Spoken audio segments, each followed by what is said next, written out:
রাষ্ট্রীয় অতিথি ভবন যমুনায় প্রধান উপদেষ্টা ডক্টর মোহাম্মদ ইউনূসের সাথে বৈঠকে বসেছেন বিএনপি, জামায়াত ও এনসিপি নেতারা।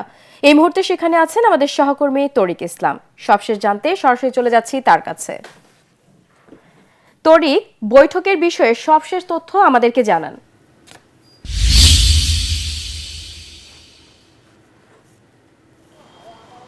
শান্তা, ধন্যবাদ আপনাকে। আপনি ঠিক যেমনটি বলছিলেন যে আমরা এখন রয়েছি রাষ্ট্রীয় অতিথি ভবন যমুনা ঠিক সামনে।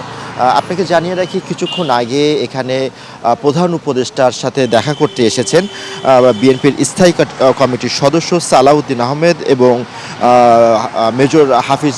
কিছুক্ষণ আগেই রাষ্ট্রীয় অতিথি ভবন যমুনাতে প্রবেশ করেছেন।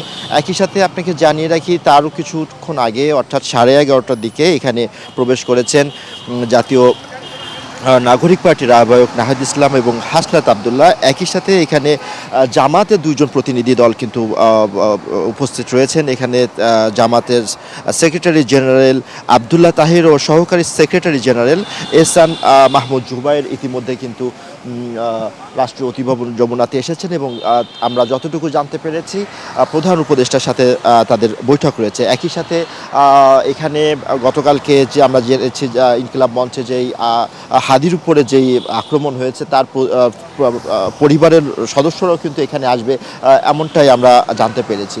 তবে এখনও পর্যন্ত আমরা এখানকার যে আজকে যে আলোচনার বিষয়বস্তু জানতে পারিনি। তারপরেও আমরা যতটুকু আমরা জানতে পেরেছি নির্ভরযোগ্য সূত্রের মাধ্যমে, সেটা হচ্ছে আইন শৃঙ্খলা পরিস্থিতি নিয়ে হয়তো বা এখানে আলোচনা হতে পারে।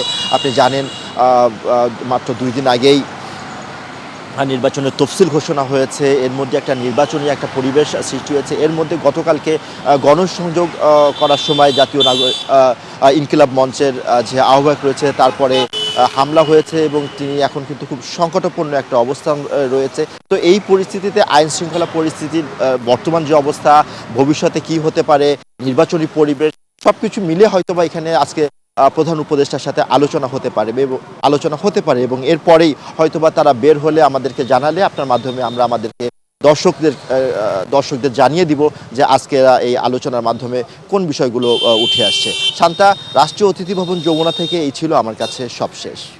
তরিক, আপনাকে ধন্যবাদ।